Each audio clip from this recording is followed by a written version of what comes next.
Friends, welcome to iExamD. I welcome you all to the part 5 of our general awareness revision series for your upcoming CET B grade A examination. तो already हमने 4 parts इसमें already release कर रखा है। तो आपको ये करना है, हमारे प्लेलिस्ट सेक्शन पे जाके आप सीट बी जी एक प्लेलिस्ट हमने ऑलरेडी बना दिया है, तो वहाँ पे आप जाके ये 4 वीडियोस देख सकते हो।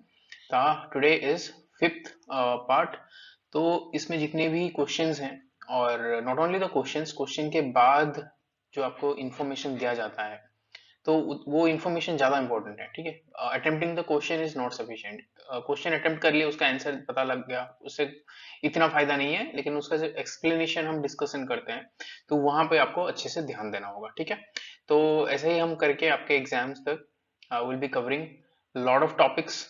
जैसे कि पीआईबी से जितने भी इंपॉर्टेंट टॉपिक्स हैं हम उस पर कवर कर लेंगे। तो मान के चलो अगर हम 150 क्वेश्चंस कवर करते हैं ना, तो आप मान के चलो 150 क्वेश्चंस में आपको 150 टॉपिक्स मिल रहे हैं और उसमें से ऑलमोस्ट 500 प्लस क्वेश्चंस आपका कवर हो रहा है। तो this session is going to be really really really important for your exam. तो आप एग्जाम्स तक बने रहो एंड चलो विदाउट एनी डिले अभी शुरू करते हैं हमारा सेशन। अभी तक अगर सब्सक्राइब नहीं किया तो please subscribe to this channel and press the bell. So here is the first question of today's session. Recently, which country's parliament approved economic cooperation and trade agreement, that is ECTA, with India? तो कुछ महीने पहले ये जो economic cooperation trade agreement ECTA sign किया गया था। अभी जिस कंट्री के साथ साइन किया गया था उस कंट्री के पार्लियामेंट ने उसे रेटिफाई कर दिया, मतलब पार्लियामेंट ने अप्रूव कर दिया। तो हमें पता है कि हेड ऑफ गवर्नमेंट जाके रेटिफाई कर लेते हैं, मतलब ये हो गया। यहाँ पे कोई एम्बेसडर होगा, उनका कोई सेक्रेटरी लेवल पे होता है, तो वहां पे साइन कर लेते हैं। Once this agreement has been signed, फिर वो रेटिफिकेशन कर लिए पार्लियामेंट में जाता है। ठीक है, पार्लियामेंट में रेटिफिकेशन के लिए जाता है। Certain agreements do not go to parliament, क्योंकि इतना इंपॉर्टेंट एग्रीमेंट्स नहीं होता है, तो उसका उसको रेटिफिकेशन करने के लिए एग्जीक्यूटिव के पास पावर है, मतलब प्राइम मिनिस्टर के अप्रूव के साथ हो जाता है। लेकिन in certain cases it has to go to the parliament. तो आपका क्वेश्चन है, जो एक्टा है, economic cooperation and trade agreement, ये किस कंट्री के साथ साइन किया गया है और किस कंट्री के पार्लियामेंट ने इसे अप्रूव किया? Please pause the video and then answer. Yes, the answer here is Australia. तो यहाँ पे आप देख सकते हो, Australian parliament approves free trade agreement with India. तो ये हो गया आपका economic cooperation and trade agreement. ठीक है, तो ये आप देख सकते हो, India Australia comprehensive strategic partnership है। ये एक टाइप का कॉम्प्रिहेंसिव पार्टनरशिप है। तो एक होता है आपका free trade agreement. Free trade agreement मतलब ये बस आपको ट्रेड के साथ डील करेगा। मतलब ये है, सपोज ऑस्ट्रेलिया, ये हो गया आपका इंडिया, तो इनमें जो जितना ट्रेड होगा, ट्रेड एग्रीमेंट बस trade agreement will deal with only the trade of goods and services, बस सिंपल है। But when we are talking about comprehensive agreements, ठीक है, तो ये क्या करेगा, अलोंग विथ ट्रेड, ट्रेड तो रहेगा ही, अलोंग विथ ट्रेड आप यहाँ पे देख सकते हो इन्वेस्टमेंट या नॉलेज ट्रांसफर, ये सब में भी डील होगा दोनों कंट्री के बीच। ठीक है, तो ये होता है आपका कॉम्प्रिहेंसिव पार्टनरशिप। तो ये इंडिया ऑस्ट्रेलिया का कॉम्प्रिहेंसिव पार्टनरशिप है, इकोनॉमिक कोऑपरेशन है, trade agreement. Cooperation economic basis पे भी कोऑपरेशन होगा और ट्रेड एग्रीमेंट भी है। ठीक है, आप देख पा रहे हो यहाँ पे फ्री ट्रेड एग्रीमेंट लिखा गया है, लेकिन this is a comprehensive partnership. जब फ्री ट्रेड एग्रीमेंट साइन होता है, this only deals with trades of goods and services. तो चलो, coming the next question. Which of the following has launched a call for startup applications for registration on the मार्ग portal, the national mentorship platform by Startup India? तो अभी मार्ग portal recently launch हुआ है। क्या है ये पोर्टल? आई होप आपको पता होगा, नहीं पता है तो हम देख लेंगे इस वीडियो में। तो ये पूछ रहा है सिंपली कि मार्ग पोर्टल किसने बनाया है। सिंपल क्वेश्चन यही है। तो please pause the video and then answer. Yes, the answer here is DPIIT. ठीक है, DPIIT has created this Maarg portal. इसका सारा डिटेल्स हम देखेंगे आगे। Coming to the next question, ये जो मार्ग पोर्टल है, ये कितने फेजेस में ऑपरेशनलाइज किया जाएगा? MAARG portal is being operationalised in how many phases? Again the second question on MAARG portal, because this is very important. ठीक है, any kind of portal that promotes startups, MSMEs will be very important for SIDBI. तो आपको पूछा जा रहा है कि कितने फेजेस में ऑपरेशनलाइज किया जाएगा। Please pause the video and then answer.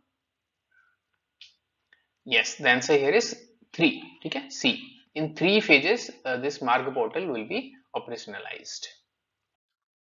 तो यहाँ पे आप देख सकते हो department for promotion industry and internal trade, जो कि ministry of commerce and industry के अंदर आता है, उन्होंने शुरू किया मार्ग पोर्टल। ये क्या है? एक मेंटरशिप प्लेटफॉर्म है।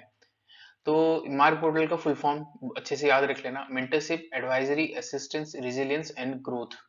बहुत अच्छे से याद रख लो इसे।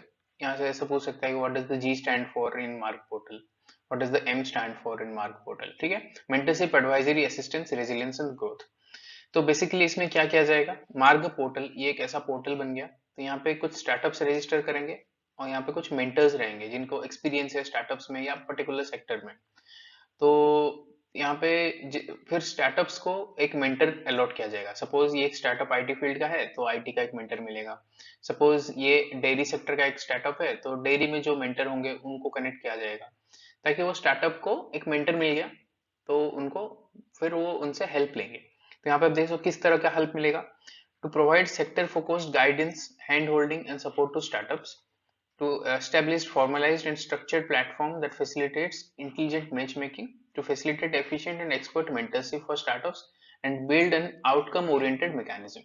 तो ये तीनों तरह ये मार्ग पोर्टल काम करेगा। ठीक है, तो यहाँ पे आप देख रहे हैं 3 फेजेस। क्या क्या 3 फेजेस है? फेज 1 है मेंटर अनबोर्डिंग।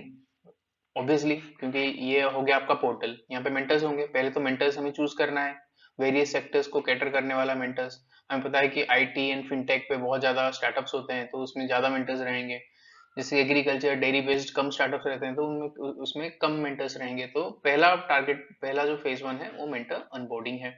सेकंड क्या है? Startup onboarding. दूसरी तरफ हम स्टार्टअप्स को यहाँ पे लगाए, पहले तो मेंटर्स आ गए, फिर हम स्टार्टअप्स को ऐड कर रहे हैं। फिर थर्ड क्या आ गया? Portal launch and mentor matchmaking. Once these mentors and startups have been onboarded, third phase is then will do the matchmaking कि कौन सा मेंटर किस स्टार्टअप के लिए राइट है। ठीक है, so these are the 3 phases आप देख पा रहे हो। ठीक है, okay. Question number 24. Ministry of Fisheries, Animal Husbandry and Dairy announced the National Gopal Ratna Awards 2022. What is the case prize for first rank? Again, ये जो डिक्लेयर हुआ था नेशनल गोपाल रत्न अवार्ड्स, ये 2 महीने या 3 महीने पहले डिक्लेयर किया गया था। अभी क्या हुआ, इसमें नाम डिक्लेयर हो गए। मतलब पहले तो वी हैव डिक्लेयर्ड कि we will be giving this award now and they are accepting applications. Now the names have been finalized. तो आपको बताना है कि what is the cash prize for first rank. Okay, please pause the video and then answer. Yes, it is 5 lakh। जो top में रहेंगे इसमें national Gopal Ratna award में, he will get 5 lakh। तो यहाँ पे आप देख सकते हो national Gopal Ratna award minister of fisheries animal husbandry and dairying ने अनाउंस किया था। तो ये 3 कैटेगरीज में मिलेंगे। Best dairy farmer rearing indigenous cattle buffalo breeds, best artificial insemination technician, best dairy cooperative milk producer company. ये तीनों कैटेगरीज में मिलेंगे। कितना प्राइस मिलेगा? तीन प्राइज। 5 लाख मिलेगा फर्स्ट रैंक वाले को, 3 lakh will be given to the second rank, 2 lakh will be given to the third rank। So these are the details। Okay, so last question of the session. India and which of the following countries have partnered to address India's water challenges? Again, India and कौन सी country ने MOU sign किया है to tackle India's water challenges? India का जो water challenge है उसको tackle करने के लिए। Please pause the video and then answer.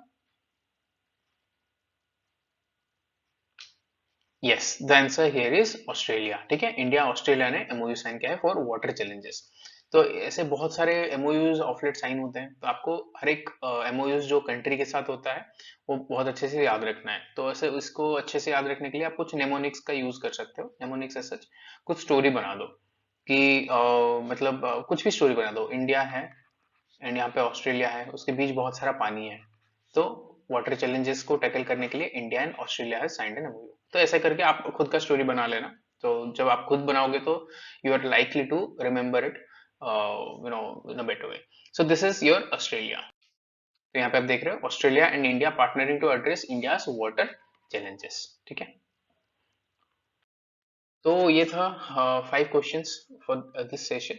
तो आगे बहुत सारे ऐसे वीडियोस हम लाएंगे, आपके बहुत ज्यादा टाइम भी नहीं जाता है, जल्दी से हम 5 क्वेश्चन देख लेते हैं, इससे आपका रिवीजन भी पता लग जाता है, एंड जो न्यूज के ऊपर जब डिस्कशंस करते हैं उससे आपको कुछ इन्फॉर्मेशन भी मिल जाता है ताकि आपको एग्जाम में हेल्प हो जाए।